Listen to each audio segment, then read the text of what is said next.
spoiler warning for Chapter 2 of Danganronpa Despair Time. Episode 8 has just been posted and the class trial is about to begin.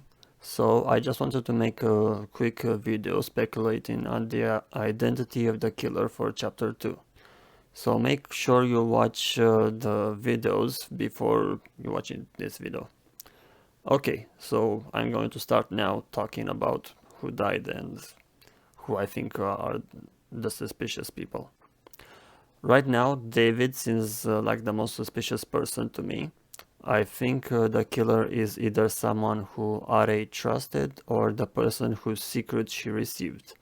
R.A. was on edge after the whole situation with Nico and Ace and probably didn't trust a lot of people, if anyone. So I'm thinking the only people who might have had the chance to kill R.A. were the people who were on friendly terms with her, or at least somewhat friendly terms with her.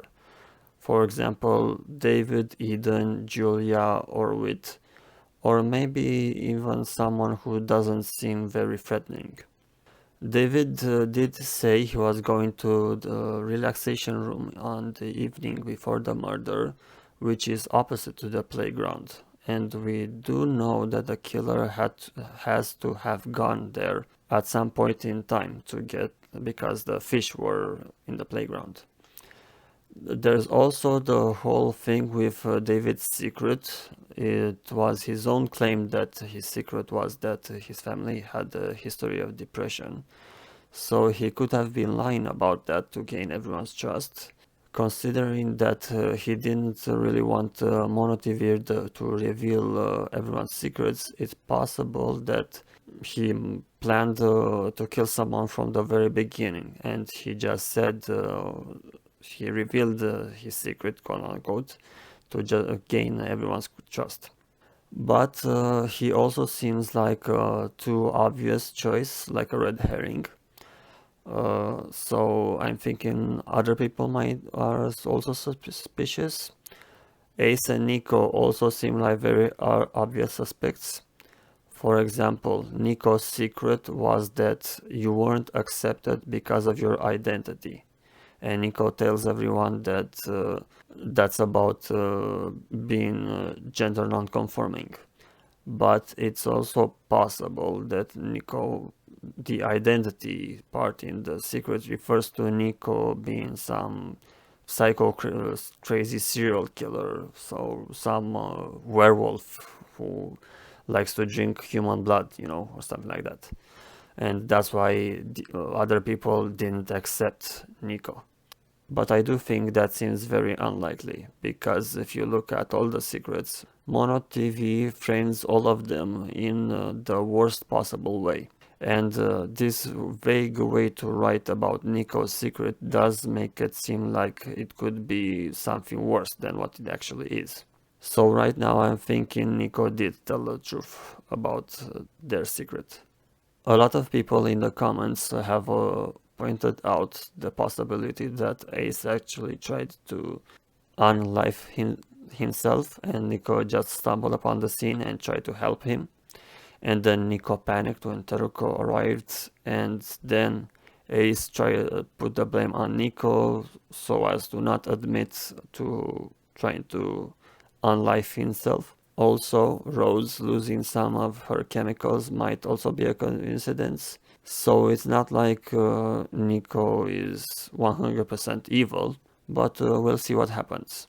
Ace could also be the killer, regardless if he tried to kill himself or not. If his secret is something awful, then he might have been desperate. It's also possible that R.A. was the instigator herself, especially taking into consideration the secret she got. Basically, after the whole Nico and Ace situation, she probably lost hope and trust in everyone and wanted to escape, so she lured in the person whose secret she received.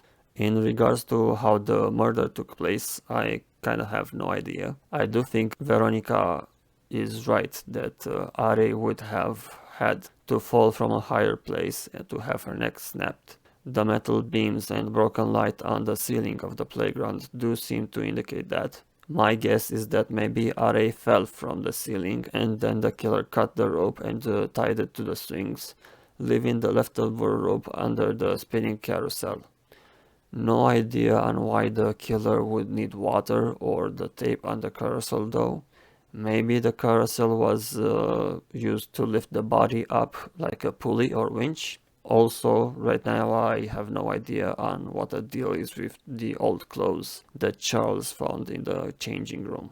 In the trash can in the hallway, we do find some interesting evidence. For example, used art supplies, food, burnt incense, water jugs with a broken handle, used tape, and a torn up letter or note. The note is probably not a motive envelope because there's too much text in there. I'm thinking it's a letter that was sent by Are to the killer or by the killer to Are, but it could also be something unrelated to the case. Since the person whose secret was received by Are is likely to be the killer, I think we can definitely make some speculations on them. First, we can safely assign the revealed secrets with the following people: Rose, Julia, Nico, Charles, and Are. Xander and Min probably got each other's secret. Xander says in his extra episode that his family died and he wasn't there for them. As for Min, she probably gave people some laxatives to have them fail a test. Teruko says she has no idea what her secret could be, but it's obvious that the last secret is hers, the one David got. I'm guessing maybe the mastermind wants to take revenge on Teruko for something. So that's already 8 out of 16 secrets that we can be pretty sure about. Now we can speculate a bit about the other secrets, but I think we can be pretty certain about some of them. For example, the one about trying to commit suicide 3 times is probably in reference to Ace.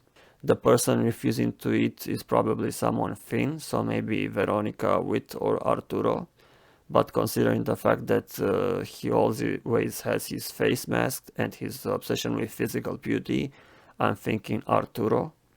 The person harming themselves might be Veronica or Eden, but considering the phrase "need to harm yourself for fun" and mentioning the talent of the person, I'm guessing Veronica is most likely. David could be the person who manipulates people, but he could also be the person whose younger sister committed suicide. If he's the killer for this chapter, he could be the manipulator, but the secret about the younger sister fits so well with what he himself claimed that I'm leaning towards this option right now. Okay, so after this, we are left with just 4 secrets. The secret about kissing someone and then being afraid about their sexuality could be for a bunch of people, maybe Who or Eden. If Eden is the person harming themselves, then this could also be Veronica, but I don't see her caring much about ruining friendships. So I'm thinking it has to be Who or Eden if it's a girl. But I'm also thinking this might refer to Levi. You would assume that this refers to a girl, but I'm thinking that might be a red herring. Levi is someone people might assume he's into guys. Also, he works in a field dominated by women and gay men. So if he's actually into women, exclusively or not, that might cause him reason to worry about ruining friendships. Anyway, this secret is in Teruko's possession now after Charles gave her the envelope. So we'll probably find out soon about who this secret belongs to. I have no idea who might have a dead mother, but I did see a comment mentioning that Wit has talked about his mom before, so I'll put him there for now. It's possible Wit lied when he casually said that he's not sure what his own secret might be about, since he doesn't have any skeletons in his closet, and he could be the manipulator or the murderer. But I don't think that's the case at this point, even if he was kind of on friendly terms with Are in chapter 1. And now there's just 2 people left and 2 secrets. So I'm thinking Eden is the manipulator and Who is the murderer and this chapter's killer. If you think about it, Eden is definitely not acting normal. I get the power of friendship and all of that, but I mean, why is she so adamant about being friends with Teruko? Teruko has consistently been acting like a crazy psychopath since the ending of the first class trial. She took things way too personal when everyone understandably suspected her, and she still hasn't really gotten over it. She's calling people secondary characters, and I'm the main character, and you're all going to die because of me, and all of that. She's shoving a knife into Julia's face, etc. So Teruko is kind of dangerous, so I don't really get why Eden would be so adamant about trying to be her friend. Especially since, you know, with Are, she kind of backed off. Eden acting the way she does might motivate people to try to help her, so maybe that got her into trouble before, which is why MonoTV calls her a manipulator. So I'm thinking Eden might get into trouble during this class trial, which will cause her to have some character change in later chapters. Eden could also be the murderer though, which would explain why Are was so verbally aggressive towards her when Eden was trying to unite people. Because remember, Are got this secret about someone being a murderer since the beginning of this chapter. So it would be useful to look at how Are acted around certain people. You know, if she was avoiding someone or something like that. Now, I don't really see who doing a lot of manipulation other than defending Nico a lot. Going up by the process of elimination, I'm thinking she is the murderer. Unless, of course, some of the other secrets belong to someone else. Of course, the secret about being a murderer is probably framed in a way to make its interpretation as bad as possible. It could refer to an accident or something, for example. The fact that the secrets are written like this indicates that distributing them to another person was probably part of MonoTV's plan from the beginning. In conclusion, I'm thinking Who is a likely candidate to be this chapter's killer, but I'm also keeping an eye on David, Nico, Ace, Eden, Levi, and Wit. Anyway, that was all. Thank you to the Danganronpa Despair team for all your work. A lot of us look forward to your episodes and have a lot of fun watching. This will be all for this video, so thanks for listening and have a nice day.